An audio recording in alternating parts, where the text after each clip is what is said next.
दरवर्षी दत्त जयंतीला mamma daddy महाप्रसाद ठेवता, जिथे 10,000+ लोक येतात. आता तुम्ही बघा की कसं काय काय झालं. तर चला बघूया. महाप्रसाद ना इथेच डोंबिवली वेस्ट मध्ये असतं आणि 7 ते 11 वाजेपर्यंत लोक येतात आणि खूप लांबून पण लोक श्री गुरुदेव दत्तांचं इथे ब्लेसिंग्स घ्यायला येतात. तुम्ही पण पटकन दर्शन करून घ्या आणि डेकोर कसं वाटतंय मला पटकन सांगा. आणि हे आहे आपले ब्रह्मा, विष्णू आणि महेश. किती मस्त केलंय ते आणि सर्वांना खूप म्हणजे खूप आवडलं. एक साइडला तुम्ही मस्तपैकी दर्शन करा आणि दुसऱ्या साइडला भजन ऐका. परत सांगते, प्रसादाचा शिरा एकदम टेस्टी म्हणजे टेस्टी लागतो. आता महाप्रसादाला गर्दी तर असते, पण सर्वांना एकदम टेस्टी आणि गरमागरम प्रसाद.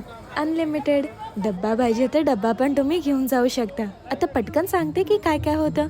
फ्रायम्स, गरमागरम भजी, मिक्स व्हेज, छोले, पुरी, वरण, भात आणि गोडमध्ये जिलेबी आणि मूंग हलवा, जे खूपच टेस्टी होतं. असं तुम्ही कधी नोटीस केलं आहे का, जिथे पण श्री गुरुदेव दत्तांचं प्रोग्राम असतं ना, तिथे डॉगोस तुम्हाला नक्कीच दिसतील. पण मला माझ्या डॉगोसमुळे ना लवकर घरी जायला लागलं. मग मी घरीच प्रसाद आणलं आणि मला ना त्यातलं छोले पुरी खूपच आवडलं. जय श्री गुरुदेव दत्त.